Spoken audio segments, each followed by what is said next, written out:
Guys welcome back to my YouTube channel Bihar education by Nidhi academy. तो आज की इस वीडियो में हम लोग जो हैं जीव जनन कैसे करते हैं उसके सब्जेक्टिव क्वेश्चन यानी अति लघुत्तरीय क्वेश्चंस को देखेंगे, जो कि बोर्ड एग्जाम में बहुत क्वेश्चन पूछे जाते हैं। तो इसमें का हम 5 क्वेश्चन देखेंगे और सारे क्वेश्चंस आपको डेली मिलेंगे और दो वीडियो मिलेंगे, आप लोग उसको जरूर देख लीजिएगा। तो चलिए बिना लेट किए हुए इसको स्टार्ट करेंगे और आपसे बस यही रिक्वेस्ट है कि इस वीडियो को लाइक शेयर एंड सब्सक्राइब जरूर कीजिए, ठीक है।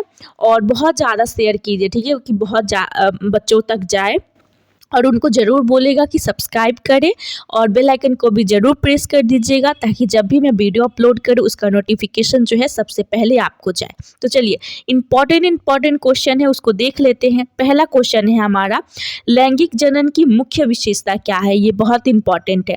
तो लैंगिक जनन की मुख्य विशेषता के बारे में देखते हैं। लैंगिक जनन की मुख्य विशेषता है, अलैंगिक जनन से पैदा होने वाले संतानों आनुवांशिक गुणों से ठीक जनकों की तरह होती हैं, क्योंकि इसमें युग्मकों का संलग्न नहीं होता है। मतलब अलैंगिक से जो संतान पैदा होते हैं वो आनुवांशिक गुणों से ठीक जनकों की तरह होते हैं, मतलब जनक की तरह होते हैं, लेकिन इसमें क्या होता है कि इसमें युग्मकों का संलग्न नहीं होता है, ठीक है। इसमें निषेचन की ज़रूरत नहीं पड़ती है, इसमें निषेचन की कोई ज़रूरत नहीं पड़ती है, क्योंकि युग्मकों का संलग्न नहीं होता है। इसमें क्या होता है, तो जो निषेचन की होती है उसमें युग्मकों का कोई भी संलग्न फ्यूज़न नहीं होता है, ठीक है। तो ये एक मुख्य विशेषता है इसकी, ठीक है, क्योंकि इसमें ना ही नर की ना ही स्त्री की, ठीक है, ना ही मादा और नर की कोई ज़रूरत नहीं होती है। ये केवल एक ही इंसान से मतलब अपना संतान की उत्पत्ति कर सकते हैं, ठीक है। उसके बाद सेकंड नंबर क्वेश्चन देखिए, नर जनन तंत्र के सभी संरचनाओं का नाम लिखना है। तो क्या है, नर जनन तंत्र में निम्नलिखित संरचनाएं पाई जाती हैं। वो है 2 वृषण, 2 अधिवृषण, 2 शुक्र वाहिनी और 2 शुक्राशय एवं 1 मूत्र मार्ग तथा शीर्ष पाया जाता है। तो यही है एक संरचना जो है नर जनन तंत्र की है। इसको ध्यान में रखिएगा, इंपॉर्टेंट क्वेश्चन है सारे। उसके बाद देखिए लैंगिक जनन का महत्व क्या होता है। अब हमें पढ़ना है क्या लैंगिक जनन के महत्व क्या होते हैं। सभी जीवों में गुणसूत्रों की एक संख्या निश्चित होती है। जितने भी जीव हैं उनमें जो गुणसूत्र होता है, क्रोमोसोम्स की संख्या क्या होती है, निश्चित होती है। और लैंगिक जनन करने वाले में असमसूत्री एवं समसूत्री प्रकार का कोशिका विभाजन होता है, जिसके कारण उनमें कोई विभिन्नता नहीं आती है। प्रत्येक पीढ़ी में क्रोमोसोम की संख्या भी निश्चित रहती है।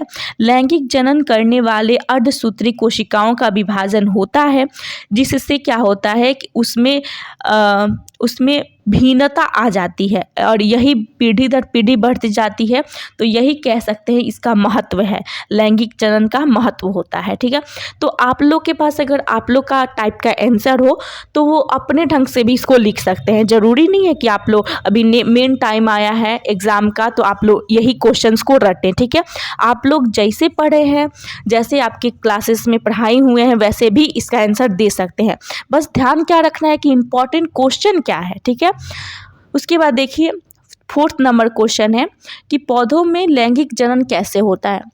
अब हमको बताना है कि जो पौधे होते हैं उसमें लैंगिक जनन होता है तो उसमें कैसे होता है, ठीक है। तो पहले देख लेते हैं पौधों में लैंगिक जनन। एजियोस्पर्म यानी पुष्पी पौधों में अधिकांश पुष्प द्विलिंगी होते हैं। इनमें दोनों प्रकार के जननांग पाए जाते हैं, ठीक है। उसके बाद है पुमंग को नर जननांग या जयांग तथा कार्पल को मादा जननांग कहा जाता है, ठीक है। उसके बाद है पुमंग में परागकण पाए जाते हैं, जिसको हम पुंकेसर भी कहते हैं, जिसे माइक्रो स्पोर भी कहते हैं, ठीक है। उसके बाद जयांग होते हैं, जिसमें बीजांड या माइक्रोस्पोर बनते हैं। ये अर्धसूत्री विभाजन करते हैं और इनके निषेचन के बाद क्या होता है कि फल बनता है और बीज बनता है। और बीज के अंकुरन से के बाद क्या होता है, नन्हा नन्हा पौधा बन जाता है। मतलब हम कह सकते हैं कि जो नर पुष्प में दो चीज़ होता है क्या, एक नर जननांग होता है और एक मादा जननांग होता है। तो नर जननांग को हम लोग क्या बोलते हैं, पुंकेसर। मतलब सिंपली आपको बता रहे हैं कि पुंकेसर होता है नर में, और स्त्री में क्या होता है, मादा। ठीक है, मादा में क्या होता है, स्त्री केसर। ठीक है, तो ये पुंकेसर और जब स्त्री केसर इन दोनों का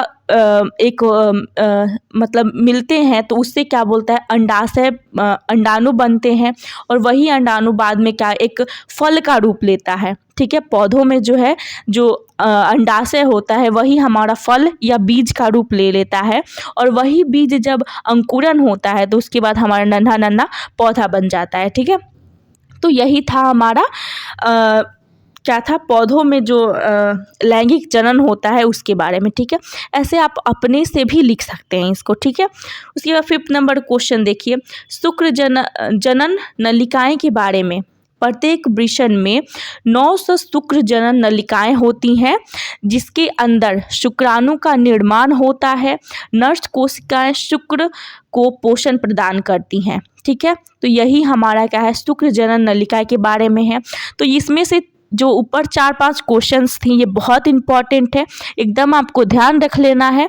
और आप लोग जैसे आंसर देना चाहते हैं, मतलब आपको बस क्वेश्चन से मतलब होना चाहिए। अगर आपको बिल्कुल भी आइडिया नहीं लग रहा है या बिल्कुल नहीं पढ़े हैं तो आप लोग इसको ज़रूर याद कर लीजिएगा। ठीक है, तो अगर आपको वीडियो अच्छा लगा तो इसको लाइक, शेयर एंड सब्सक्राइब जरूर कर दीजिएगा, और चैनल को तो सब्सक्राइब कर ही दीजिएगा, और बेल आइकन को भी ज़रूर प्रेस कर दीजिएगा ताकि जब भी मैं वीडियो अपलोड करूँ उसका नोटिफिकेशन जो है सबसे पहले आपको जाए। Thank you.